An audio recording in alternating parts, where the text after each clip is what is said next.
Olá! A Bíblia em Gênesis capítulo 6 tem algo interessante. Eu vou ler aqui e depois eu vou falar para você.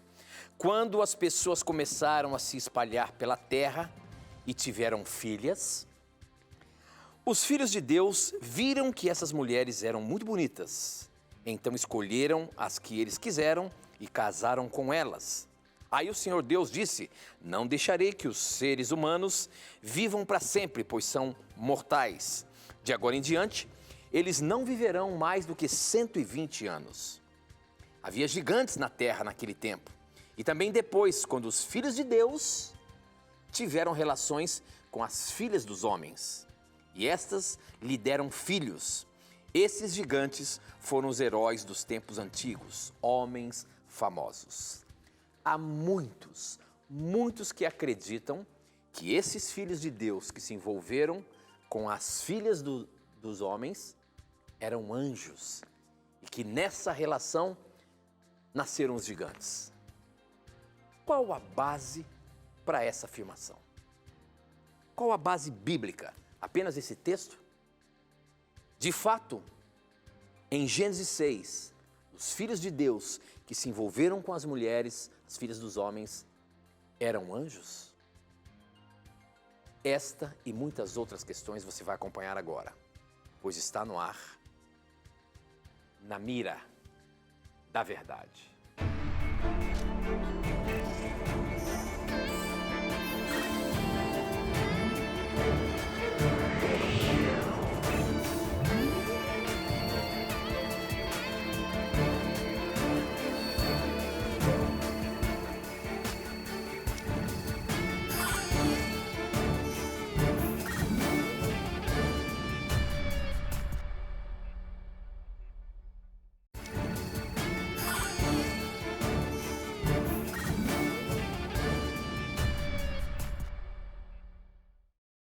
Olá, seja muito bem-vindo. Estamos começando mais um programa Na Mira da Verdade. E sempre digo que é muito bom ter a sua companhia aqui com a gente desde o início do programa. Você que acompanha a programação da Novo Tempo, você que tem acompanhado o programa da Mira da Verdade, você que tem feito o programa acontecer com as suas perguntas, seja muito bem-vindo. A partir de agora, já estamos aí conectados com o Brasil e o mundo, hein?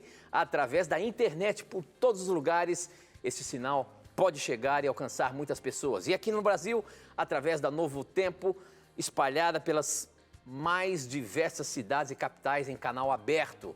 Seja muito bem-vindo, onde quer que você esteja, sinta-se abraçado pelo programa. E você já sabe, hein? Aqui as suas dúvidas, os seus questionamentos são respondidos baseados na palavra de Deus. Mas quem está na mira para dar a resposta na Bíblia para você é ele, hein? Professor Leandro Quadros. E aí, professor, tá animado? Graças a Deus, estou animado para mandar aqui um abraço para o pastor Francisco das Chagas, pastor da Assembleia de Deus, nosso irmão que fez uma ligação hoje para Novo Tempo, pediu um estudo bíblico. Ele é da igreja da cidade, né, de Francisco Morato, São Paulo. E eu quero agradecer muito, pastor, pelo seu carinho para com o programa, né, e desejar que Deus abençoe a você, o seu ministério, as ovelhas que estão sobre a sua responsabilidade e que o Espírito Santo continue iluminando cada vez mais a sua mente, né, para que você obtenha cada vez mais conhecimento da palavra de Deus. Obrigado pelo seu carinho, obrigado a você, amigo telespectador, amiga telespectadora que nos acompanha. Sinta-se à vontade para enviar suas perguntas e vamos ver o que a Bíblia tem a dizer sobre elas.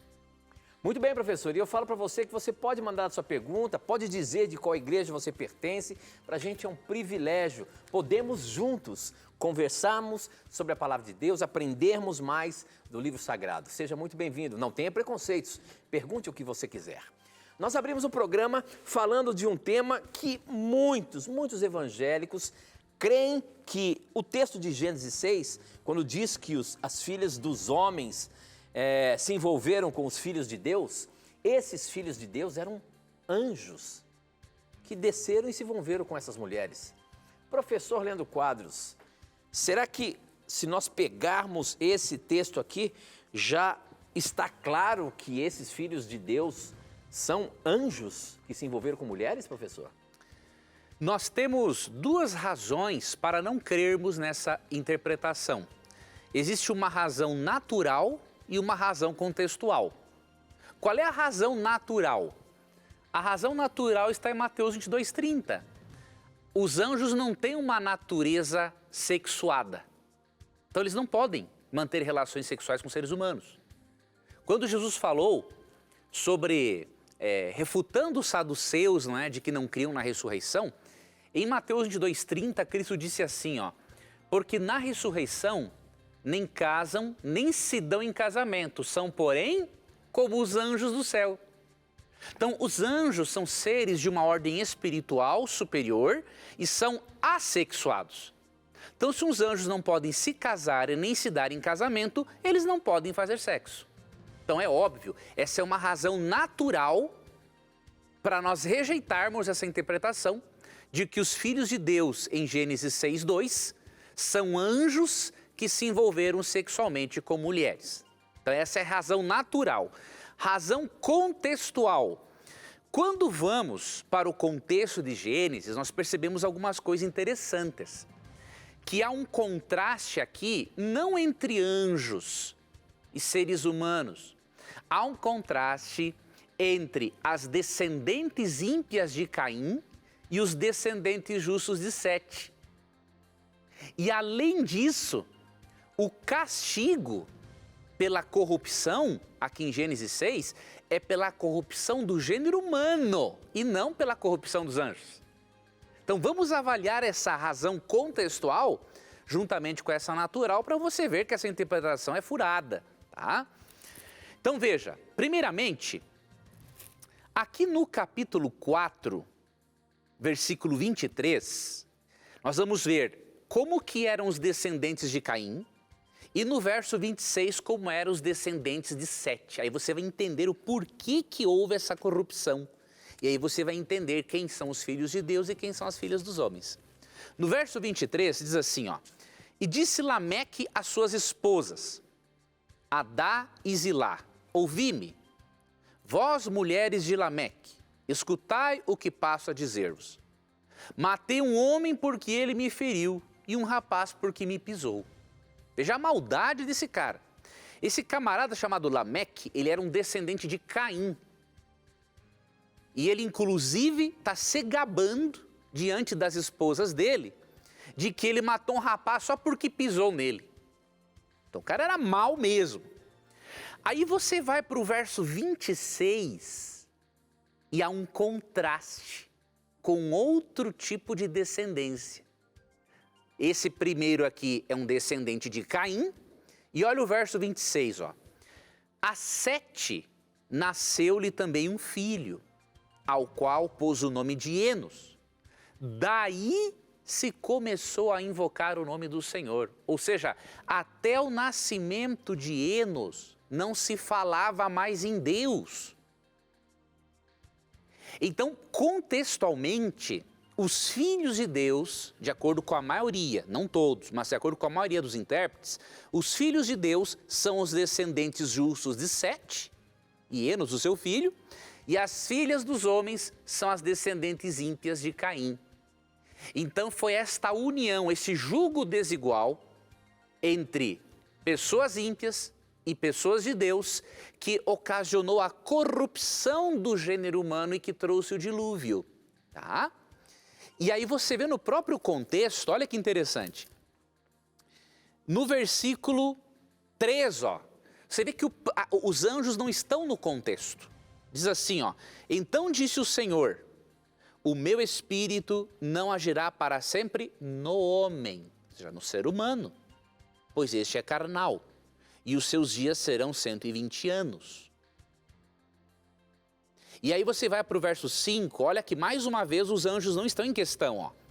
Viu o Senhor que a maldade do homem, do ser humano, se havia multiplicado na terra e que era continuamente mal todo o desígnio do seu coração.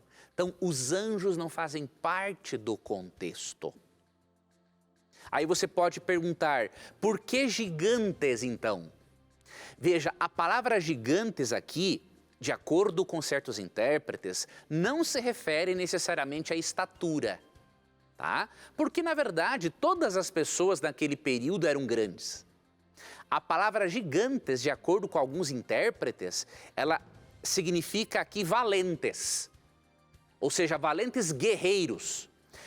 Ou seja, gigantes aqui seria uma referência a pessoas guerreiras e perversas. Vamos colocar assim numa linguagem simples, são gigantes na maldade. Então o termo gigante se refere aqui não à altura, mas se refere ao caráter ímpio e perverso e violento dessas pessoas. Então o que o texto está falando com essas informações que temos? Bom, considerando o argumento natural de que um anjo é um ser assexuado, e considerando o argumento contextual de que os descendentes de Caim são as filhas dos homens e os descendentes de Sete são os filhos de Deus, nós descartamos por completo a possibilidade de um anjo se unir sexualmente com mulher. Alguns intérpretes que creem nessa interpretação, eles vão ao livro de Jó, nos capítulos 1 e 2, e lá os anjos são chamados de filhos de Deus. Mas nós temos que lembrar de uma outra coisa, não são só os anjos chamados de filhos de Deus. Em Jó, realmente, os filhos de Deus que foram adorá-lo são anjos. Mas quando você vai, por exemplo, para Deuteronômio 14:1, lá falando dos israelitas, Deus fala, filhos sois do Senhor. Então não são só seres humanos, seres angelicais na Bíblia chamados de filhos de Deus, também seres humanos. Então, se no contexto, se a corrupção do gênero humano é o que leva, é o que traz o dilúvio, então é muito mais lógico nós entendermos que os filhos de Deus são seres humanos, descendentes de Sete, né? E que as filhas dos homens, descendentes de Caim. E um último texto para finalizar, que é mal interpretado, é o de Judas. Esse texto de Judas leva muitos a pensarem que esses anjos caídos, por abandonarem o seu estado natural, então isso significa que eles se relacionaram sexualmente com mulheres. Mas nós já vimos em Mateus 2,30 que Cristo disse, os anjos não se casam e não se dão em casamento. E aí Judas, no versículo 6, diz assim, ó, e há anjos que não guardaram o seu estado original, mas abandonaram o seu próprio domicílio, ele tem guardado sob trevas, em algemas eternas, para o juízo do grande dia. O que significa os anjos que não guardaram o seu estado original? Eles não guardaram o seu estado original de pureza, de obediência a Deus. Eles se rebelaram contra Deus, tanto que Apocalipse 12, 7 a 9 e verso 12 diz que eles foram expulsos do céu. Então, eles não foram expulsos do céu porque fizeram sexo com mulheres. Eles foram expulsos do céu porque se rebelaram contra Deus. Então, eles não guardaram o seu estado original de pureza e obediência a Deus. E quando diz assim, ó, eles abandonaram o seu próprio domicílio, quer dizer, eles tiveram que abandonar esse domicílio celestial porque foram expulsos, porque se rebelaram contra Deus. Então veja, não há argumento bíblico, não há argumento contextual e nem natural para crermos que anjos possam se relacionar com mulheres. Abandone esse tipo de interpretação. Tá? Eu sei que isso tem como base também um livro, um pseudepígrafo, se eu não me engano é primeiro Enoque, não é? Mas não é base bíblica. Então, nós ficamos com a análise contextual e cremos que aqui a referência é apenas a seres humanos. Muito bem, professor, muito bem. O programa está apenas começando. Para você participar, você pode mandar as suas perguntas para o nosso SMS. O número é 12 981510101. Eu recebo aqui na hora. Pelas redes sociais, pelo Facebook, namiradaverdade.nt, pelo nosso Instagram, @namiradaverdade, e também no nosso blog novotempo.com/namiradaverdade. Chegou uma pergunta aqui pelo nosso SMS. Quem mandou, deixa eu ver, foi o Gilvan, de Tiradentes. E ele diz o seguinte: gosto muito do programa. A maioria das igrejas, incluindo os testemunhos de Jeová, professor, baseando-se em Isaías 65, 25 e também Isaías 11, 6 e Apocalipse 21, dizem que o milênio é na terra, mas os adventistas dizem que é no céu. Afinal, o milênio é na terra ou no céu? Professor Leandro Quadros, como é que fica essa questão aí? Muitos acreditam que é na terra, hein? Sim, a grande maioria. Mas nós temos como evidenciar que o milênio bíblico será no céu e depois nós viveremos na nova terra. Vamos ler alguns textos. Primeiro deles, João 14, 1 a 3. Nós temos que ler o texto e prestar atenção nos detalhes e nas entrelinhas, né? Porque saber ler não é apenas ver o óbvio, é olhar nas entrelinhas. Isso não quer dizer acrescentar algo ao texto, né? Mas perceber nas entrelinhas o que o autor quer dizer. Então, olha o que Cristo promete aos seus discípulos, né? Não se turbe ou não se preocupe, né? O vosso coração. Credes em Deus, crede também em mim. Na casa de meu pai há muitas moradas. Onde está essa casa? Na terra ou no céu? No céu, né? Outro planeta, outro mundo. Se assim não fora, eu vou-lhe teria dito, pois vou preparar-vos lugar. Preparar lugar para eles estarem aonde? Na casa do Pai. E quando eu for e vos preparar lugar, voltarei e vos receberei para mim mesmo, para que onde eu estou, aonde Jesus está agora? Na terra ou no céu? No céu, para que onde eu estou, estejais vós também. Então, Cristo promete claramente que quando ele voltar, os seus filhos passarão com ele um tempo no céu, na casa do Pai. Ok? Outro texto. 1 Tessalonicenses 4, 16 e 17. Porquanto o Senhor mesmo, dada a sua palavra de ordem, ouvida a voz do arcanjo, ressoada a trombeta de Deus, descerá dos céus, está falando da volta de Cristo, né? E os mortos em Cristo ressuscitarão primeiro. Depois nós os vivos, os que ficarmos, seremos arrebatados, juntamente com eles entre as nuvens, para o encontro do Senhor nos ares. E assim estaremos para sempre com o Senhor. Por que ser arrebatado para o céu e depois vir direto para cá? Não, se o justo vai ser arrebatado para o céu e Cristo prepara moradas na casa do Pai, é óbvio que os justos ficarão um tempo lá, antes da nova terra ser restaurada. E aí quando vamos para Apocalipse 20, que eu não vou ler agora, vou deixar a referência para você, você vê no Apocalipse 20 que os justos, de acordo com o verso 4, serão sacerdotes e farão parte do julgamento dos ímpios. Em que sentido? Deus vai mostrar para eles por que muitos foram para o céu e muitos não foram. E é só depois do milênio, você vê aqui, por exemplo, ó, no versículo 5, ó, os restantes dos mortos não reviveram até que se completasse os 1000 anos. Ou seja, tem duas ressurreições gerais separadas pelo milênio. A ressurreição dos justos, que ocorre na volta de Cristo, passa-se o milênio e aí vem a ressurreição dos ímpios.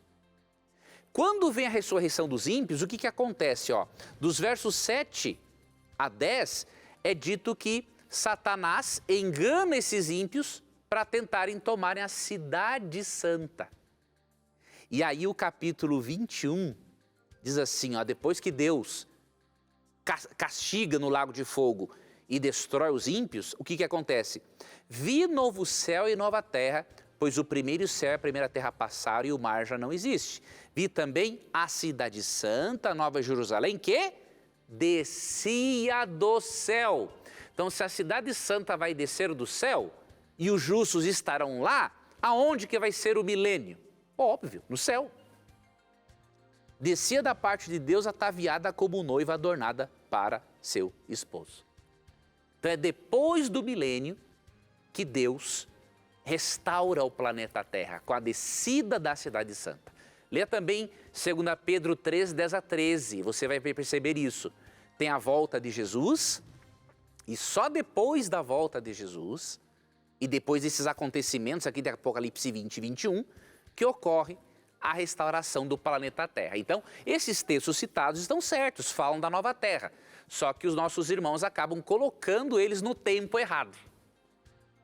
Então, a sequência dos eventos é volta de Cristo, arrebatamento visível dos justos, por quê? Porque a volta de Cristo ocorre ao som de trombeta, não tem como tocar uma trombeta secreta, não tem nem razão para isso. Ocorre a ressurreição dos mortos, que não é secreta, ocorre a transformação dos vivos, né? O arrebatamento visível, milênio no céu e depois do milênio, descida da Cidade Santa. Então é muito mais lógico crermos dessa forma do que pensarmos que o milênio vai ser na Nova Terra. Muito bem, professor. E olha só, ainda o Elvis aqui mandou uma pergunta que tem mais ou menos esse contexto que você falou. Ele diz o seguinte: eu sempre estou ligadinho aqui em vocês, nesse programa abençoado onde aprendo muito. Eu gostaria de saber mais a respeito de como será o julgamento das pessoas após a volta de Jesus. Gostaria de saber em qual momento as pessoas serão julgadas e depois sentenciadas, pois sabemos que o diabo vai reunir os seus seguidores para tentar tomar a Cidade Santa. Nesse caso, o julgamento já aconteceu ou irá acontecer? Porque a Bíblia diz que nesse momento descerá fogo do céu e os destruirá. Pode me ajudar com essa dúvida? É mais ou menos uma sequência que você está falando, mas aí ele queria saber em que momento que os ímpios serão julgados. Por causa do tempo, eu vou dar só as referências e um resumo da explicação para o nosso telespectador. O juízo de Deus, né? O juízo final de Deus, ele tem 3 fases, tá? Uma fase chamada pré-advento, que ocorre antes da volta de Cristo. A segunda fase, que é a fase milenial, que ocorre durante o milênio no céu. E a terceira fase, que é a fase executiva, que ocorre depois do milênio, quando os ímpios são jogados no lago de fogo, castigados de acordo com a sua maldade para depois serem destruídos. Bom, vamos aos textos. Daniel 7, versos 9 e 10, menciona um juízo ocorrendo do céu antes da volta de Jesus. E ali mencionam-se o trono de Deus, os livros sendo abertos e mencionam-se miríades e miríades de anjos ao redor do trono. São as testemunhas, né? Então, você vê esse juízo ocorrendo antes da volta de Cristo. E por que esse juízo se refere a um juízo pré-advento? Um teólogo, que ele não crê igual a nós, tá? Mas ele crê parecido, um teólogo luterano chamado Joseph Assis, ele fala assim: o fato de Cristo voltar e alguns serem declarados como merecedores da primeira ressurreição, isso significa que um juízo prévio foi efetuado, né? Um juízo prévio tem de ter sido efetuado para que alguém seja declarado digno da primeira ressurreição e outro digno da segunda, né? O que diz Mateus 16, 27? Que Cristo virá e retribuirá cada um segundo as suas obras. Então, se ele já vem retribuir, é porque antes da volta dele algo já foi decidido no céu. Então, o juízo pré-advento ocorre no céu e como os anjos estão ao redor do trono, Deus está dando aos anjos a oportunidade de verem a forma justa como ele lida com o pecado dos pecadores. Depois vem a segunda fase, que é a fase milenial, que ocorre no milênio. Você pode ler Apocalipse 20. Neste momento, Deus não vai agora prestar contas para os anjos. Olha como Deus é interessante. Agora ele presta conta para os justos que estão no céu.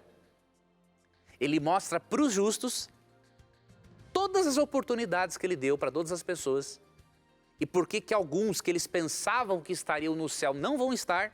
E por que alguns que eles pensavam que estariam não vão estar. Ou ao contrário, né?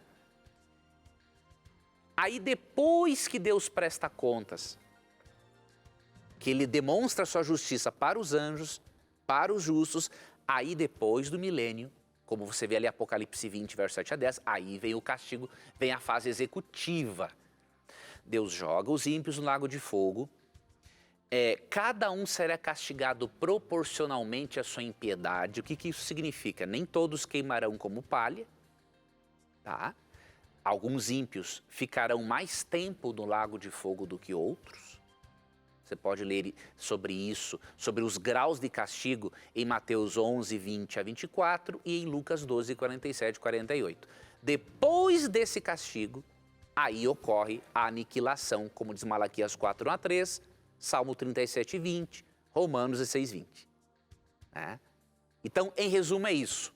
Peça o nosso estudo bíblico, e aí no estudo bíblico Verdades para o Tempo do Fim, você vai ver de forma mais clara essas 3 fases do juízo. E aí, olha que interessante. Deus não coloca nenhum ímpio no lago de fogo sem antes mostrar para os anjos e para os seres humanos que ele foi justo no trato para com eles. E aí você lê 1 Coríntios 6, 2 e 13, Paulo diz assim, não sabeis que os santos vão se julgar o mundo e até os anjos? Então, na fase milenial, Deus vai mostrar para nós que ele realmente sabe o que está fazendo. Muito bem, nós temos que ir para um breve intervalo, não sai daí não, a gente volta já já.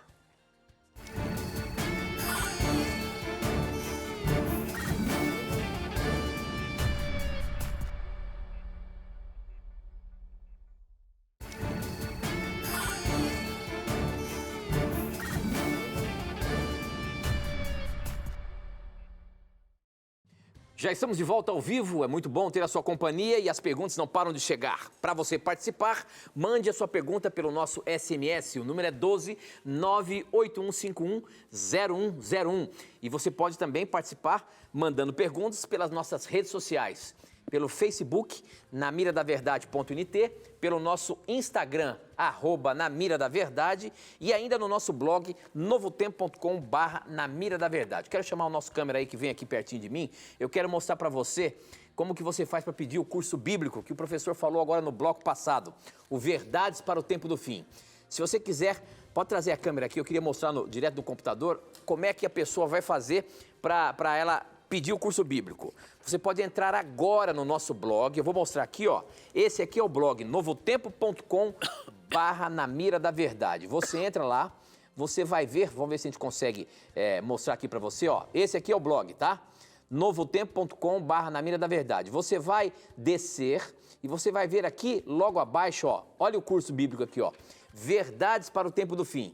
É só você clicar aqui, peça grátis, que você vai ser direcionado para você fazer um cadastro, onde você vai receber essa revista aqui, ó. É um curso bíblico com 16 lições que você vai aprender tudo para o tempo que nós estamos vivendo. Inclusive, essa questão do milênio, do juízo de Deus e tudo mais. Peça hoje mesmo, pode acessar agora o nosso blog, novotempo.com/namiradaverdade. E se você não tem acesso à internet, você pode ligar para a gente também, só que tem que ser no horário comercial.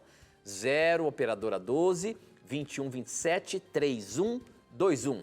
Você diz que quer o curso bíblico do Na Mira da Verdade e eles vão mandar para você o Verdades para o Tempo do Fim, tá bom?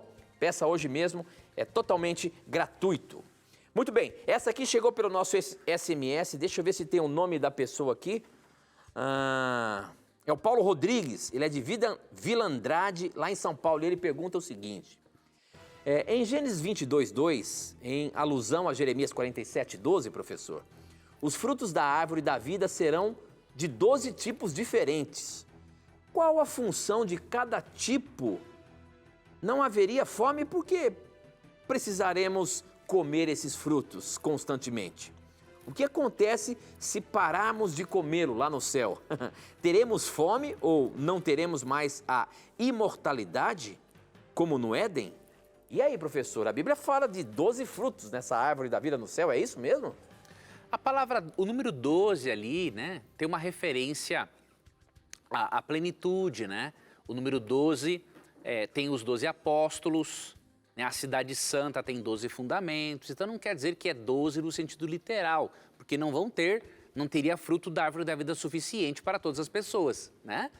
Então, temos que entender o propósito da árvore da vida a partir de Gênesis 3, né? Gênesis 3, 22, os nossos pais, Adão e Eva, eles comiam de todas as árvores do jardim. Deus proibiu-os de comer só da árvore do conhecimento do bem e do mal, mas eles comiam da árvore da vida. Mas depois que eles pecaram, Deus os priva da árvore da vida. E aí vamos entender agora o propósito da árvore da vida, propósito esse que vai ser o mesmo para os salvos após a volta de Cristo. Gênesis 3, 22 a 24. Então disse o Senhor Deus, eis que o homem se tornou como um de nós, conhecedor do bem e do mal. Assim que não estenda a mão e tome também da árvore da vida e coma e viva eternamente. O Senhor Deus, por isso, ou seja, já que o ser humano pecou, não é? O lançou fora do jardim do Éden a fim de lavrar a terra de que fora tomado. E expulso o homem, colocou querubins, que é uma classe de anjos, querubins ao oriente do jardim do Éden e o refulgir de uma espada que se revolvia para guardar o caminho da árvore da vida. Então Deus colocou na árvore da vida, lógico, Deus é a fonte de vida. E Deus colocou algo na árvore da vida que é um antídoto, diríamos assim, né, para que a pessoa permaneça sendo eterna. Então esta árvore foi tirada o acesso dela dos nossos primeiros pais. E depois da volta de Cristo, quando estivermos com Ele nos céus, nós voltaremos a usar o fruto desta árvore. Isso está em Apocalipse 22, verso 2. E aí eu vou lhe explicar uma outra coisinha aqui, ó. Falando da cidade santa, no meio da sua praça, de uma outra extremidade, de uma outra margem do rio, está a árvore da vida, que produz 12 frutos, dando o seu fruto de mês em mês. E as folhas da árvore são para a cura dos povos. O que a palavra cura significa? Alguns pensam assim, nossa, no céu vamos ficar doentes então? Não, porque o capítulo 21, verso 4 diz que não haverá nem morte, nem pranto, nem luto, nem dor. A palavra cura tem dois significados do grego. É a palavra terapeia. Terapeia nos lembra terapia, né? Então terapia pode significar terapia no sentido de curar mesmo alguém, tirar a doença da pessoa, ou terapia também pode ser o quê? A manutenção da saúde, a prevenção de uma doença. Então essa será a função da árvore da vida, perpetuar a nossa eternidade, né? E ao mesmo tempo ter esse propósito, diríamos assim, terapêutico, de preservação, tá? Então é a mesma árvore da vida que Adão e Eva utilizaram, é esta que os filhos de Deus vão utilizar. Muito bem, professor, muito bem. Uma pergunta que chegou aqui pelo nosso Instagram, quem mandou foi o Brandão. Ele pergunta o seguinte, Deus criou o mal baseando-se em Isaías 45, 7? O que diz lá o texto? Eu estou com ele aberto aqui, diz o seguinte, eu sou o criador da luz e da escuridão e mando a bênção e a maldição. Eu, o Senhor, faço tudo isso. Baseado nesse texto aqui, foi Deus que criou o mal? Uma vez, um ateu me escreveu, isso há vários anos, quando eu trabalhava na escola bíblica da Novo Tempo, dizendo para mim o seguinte, olha, como essa Bíblia de vocês é contraditória. Em Isaías 45, 7, é dito que Deus criou o mal.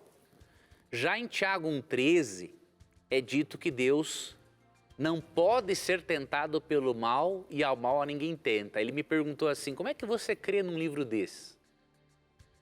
Aí eu respondi para ele, na verdade você não entendeu o texto. Se você não tivesse entendido o texto, você não faria uma pergunta dessas, né? Qual é o mal que Deus cria no capítulo 45, 7? Existe um contexto. Você vai para o capítulo 47, 11. A mesma palavra mal no hebraico aparece aqui. Aí você vai ver qual é o mal que Deus cria. É o mal moral? Óbvio que não. Então vamos ver aqui. Deus falando sobre a queda de Babilônia, diz assim, pelo que sobre ti virá o mal que por encantamentos não saberás conjurar. Tal calamidade cairá sobre ti, da qual por expiação não te poderás livrar, porque sobre ti de repente virá tamanha desolação como não imaginavas. A palavra mal no capítulo 45, 7 é a mesma palavra hebraica para calamidade no verso 11. Então qual é o mal que Deus cria? As calamidades, o castigo sobre Babilônia. Não é o mal moral. O mal moral teve origem em outro ser. Ezequiel 28, 14. Tu eras querubim da guarda ungido e te estabeleci. permanecias no monte santo de Deus, no brilho das pedras andavas. Perfeito eras nos teus caminhos, ou seja, Deus não criou um ser mau, Deus criou um ser perfeito, desde o dia em que foste criado, até que se achou iniquidade em ti. Então, aonde se originou a iniquidade?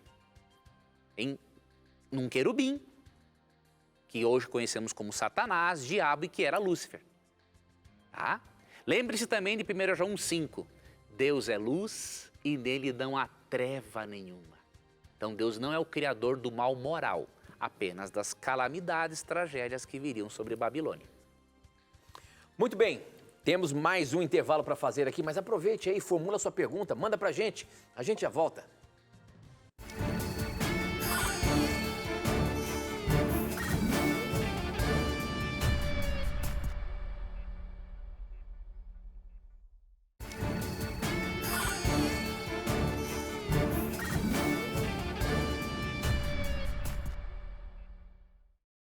Bem-vindos de volta. Essa pergunta aqui que chegou pelo nosso SMS, professor vai estar na mira. Quem mandou foi o Elias, ele é da PIB, lá de Betim, Minas Gerais. Muito obrigado, meu irmão, pela sua participação, por você estar mandando suas perguntas, seus questionamentos. A pergunta dele é a seguinte, professor. Eu gostaria de saber em que podemos afirmar que o sétimo dia que o Eterno descansou de suas obras é de fato o mesmo nosso dia de sábado.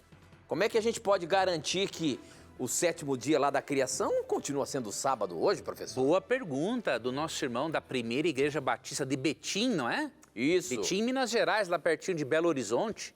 Já passei várias vezes por Betim, né? Minha esposa é de Belo Horizonte. Então, indo para Belo Horizonte, passa-se por Betim. Um abraço, né, para todos os nossos irmãos da Primeira Igreja Batista de Betim. Querido irmão, nós temos como comprovar que o sábado que nós observamos hoje é o mesmo da criação, tanto pela Bíblia quanto pela astronomia. Olha que interessante. Pela Bíblia, primeiro, vamos avaliar a possibilidade de o sábado ter se perdido no tempo. Essa possibilidade, ela não existe pelo seguinte: porque se Deus desse o mandamento e não preservasse esse mandamento no tempo, ele teria perdido tempo em dar esse mandamento. Nós teríamos que admitir que Deus cometeu um erro. Deu o mandamento, mas ele permitiu que o sábado se esquecesse no tempo. Então, o próprio fato dele falar no verso 8 do capítulo 20, ó, lembra-te do dia de sábado para o santificar. A gente vê aqui que quando ele pede, é porque ele sabe que não vai se perder no tempo. Senão não tinha um porquê dele pedir isso. Né? Quando você vai para a Bíblia, você vê uma continuidade histórica do sábado. E eu vou te dar um resumo. Gênesis 2, 2 e 3, né? Ele cria o sábado na criação como um memorial do seu poder criador. Não é um meio de salvação. É um memorial do seu poder criador, né?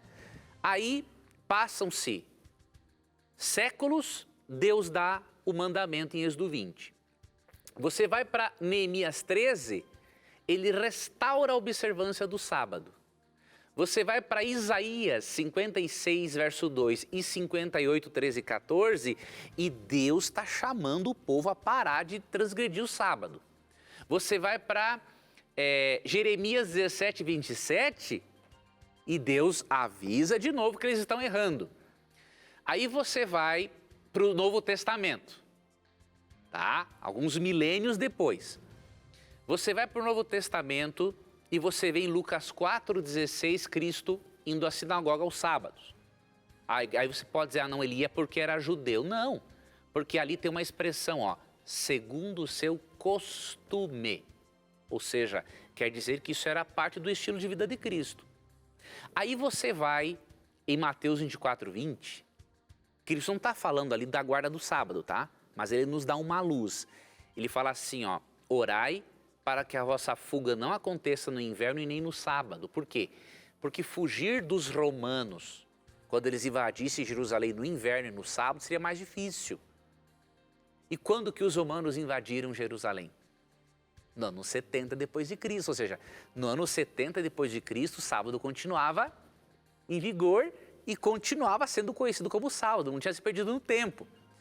E aí você vai para Atos 13, 42 a 44, Atos 16, 13, Atos 17, 2, Atos 18, versos 13 e 4, e você vê os apóstolos guardando o sábado décadas depois de Cristo ter morrido na cruz e ter ascendido aos céus. E aí você vai para Apocalipse 14, 6 e 7. Há um convite de Deus nos últimos dias para nós o adorarmos como Criador. E as palavras que ali se encontram são as palavras lá de Êxodo 20, 11, que fala do sábado. Então, a história bíblica nos mostra a impossibilidade do sábado ter se perdido no tempo. E a astronomia.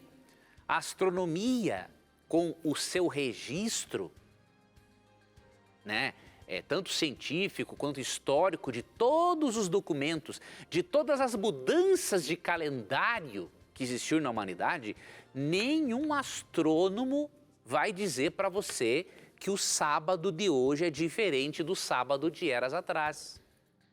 Tá?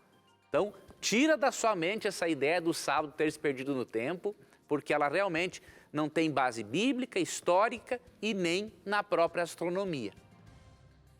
Muito bem, agora nós temos a pergunta que mandaram por vídeo para a gente. Vamos ver. Boa noite para o professor Leandro Quadro, boa noite para o Tito. Eu me chamo Israel, sou de Minas Gerais, sou de uma cidadezinha do interior. Eu gostaria de saber por que vocês dizem que alma e corpo é a mesma coisa e o Senhor Jesus diz para os seus discípulos para que não temessem aos homens, mas a Deus que tem poder de matar o corpo e depois lançar a alma no inferno. E nesta passagem o Senhor não estava ensinando que há um castigo maior do que a morte, ao qual nós devemos temer, que seria o inferno, e você disse que o inferno não existe? E aí, eu gostaria de saber. Muito obrigado. Israel, muito boa e sincera a tua pergunta, meu irmão. Aqui no Namira nós temos o prazer de, mesmo que às vezes não concordemos, né, em tudo, nós temos o prazer de atender e responder pessoas sinceras como você. Veja, para nós, meu irmão, a palavra alma, ela não tem só um significado. Ela tem um significado primário, tá? Mas ela é traduzida de várias formas na Bíblia. Por quê? O hebraico, ele não tem uma quantidade enorme de termos, de verbetes, como a língua portuguesa. Então, muitas vezes, uma palavra significa várias. Aí você pergunta, então, como é que eu vou saber o significado? É pelo contexto. No contexto onde a palavra aparece, você consegue saber o que ela significa, tá? Então, por exemplo, qual é o significado primário de alma na Bíblia? Depois eu vou te falar outros, tá? É o de Gênesis 2:7. Por que é o primário? Porque aqui é a primeira vez que é onde Deus mostra a criação do ser humano, tá? Então diz assim, ó. Então formou o Senhor Deus ao homem do pó da terra e lhe soprou nas narinas o fôlego de vida. Essa palavra no hebraico é o espírito, tá? É o fôlego de vida, é o alento de Deus que Deus soprou.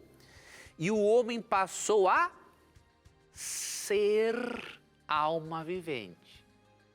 Veja, ser é diferente de ter.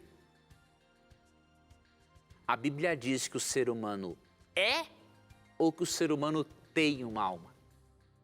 Claramente, diz que o ser humano é. Porque a Bíblia diz, ó, passou a ser alma vivente. Não diz que ele tem alma, diz que ele é alma.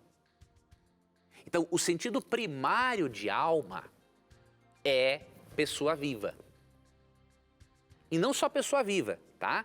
É ser vivente, porque esse mesmo termo aparece para os animais em Gênesis 1:20. Eles também são chamados de almas viventes ou seres viventes. Um outro texto, Deuteronômio 10, 22. Falando dos israelitas, dos descendentes, né, de Jacó, diz assim, ó. Com 70 almas teus pais desceram ao Egito. Óbvio, não foram 70 almas penadas, né? Foram 70 pessoas. Então, o sentido primário de alma é pessoa viva, mas tem outros significados. A palavra alma pode ser traduzida por vida, pode ser traduzida por pronomes pessoais, inclusive. E qual é o significado dela em Mateus 10, 28? Você tem razão, não é corpo aqui, tá? Aqui já não é o significado primário, é outro significado. Vamos analisar aqui. Mateus 10, 28. Não temais os que matam o corpo e não podem matar a alma. Então aqui há uma distinção realmente, né? Corpo e alma. Então aqui alma não tem o significado primário de corpo, porque seria uma redundância, né? Não tem mais os que podem matar o corpo e não podem matar o corpo. Seria uma redundância. Temei antes aquele que pode fazer perecer no inferno tanto a alma como o corpo. Olha que interessante.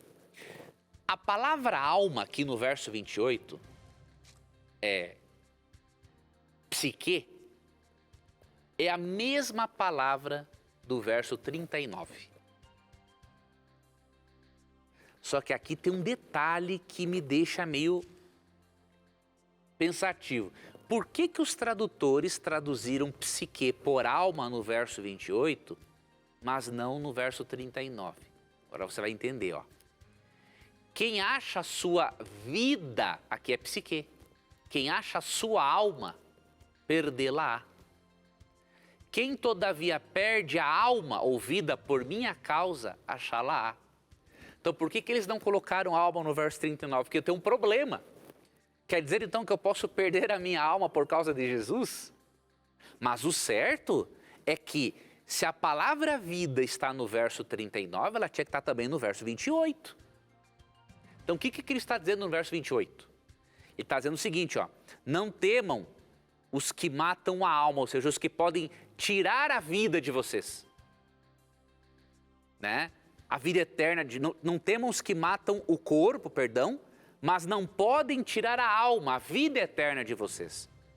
Temei antes aquele que pode fazer perecer no inferno tanto a alma, ou seja, a vida eterna, a vida, como o corpo. Agora, você notou um detalhe? A palavra inferno aparece aqui, é uma referência ao lago de fogo, mas o que diz que vai acontecer com a alma no inferno? Ela vai ficar eternamente ali? Não, ó, presta atenção no texto, ó. Temei antes aquele que pode fazer perecer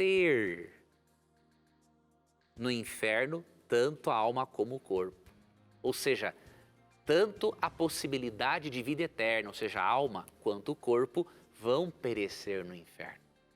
Então o texto, ao invés de provar a imortalidade da alma, ele contradiz, porque ele diz que a alma perece no inferno. Nós cremos, irmão, que o inferno não existe hoje, porque o juízo final ainda não chegou. Atos 17, 31 diz que Deus reservou um dia em que há de julgar os ímpios. Agora, cremos que o inferno existirá sim, depois do milênio. Depois do milênio, o lago de fogo vai existir, castiga os ímpios proporcionalmente à sua impiedade, uns queimam mais do que outros, e aí depois vem a aniquilação.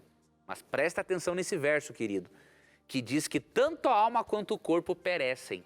Então, o texto não ensina a imortalidade da alma aqui. Muito bem, professor. Nós temos ainda 2 minutinhos aqui. Acho que você consegue responder mais essa pergunta da Mariana aqui pelo nosso Instagram. Ela diz o seguinte: por que a infância e a juventude de Jesus não estão inclusas na Bíblia? Tem alguma razão para isso, professor? Sim.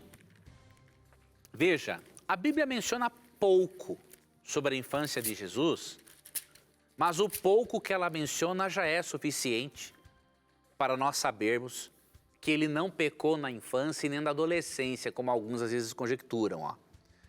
Lucas 2, 51 e 52. E desceu com eles para Nazaré, e era-lhes submisso. Sua mãe, porém, guardava todas essas coisas no coração. E crescia Jesus em sabedoria, estatura e graça diante de Deus e dos homens.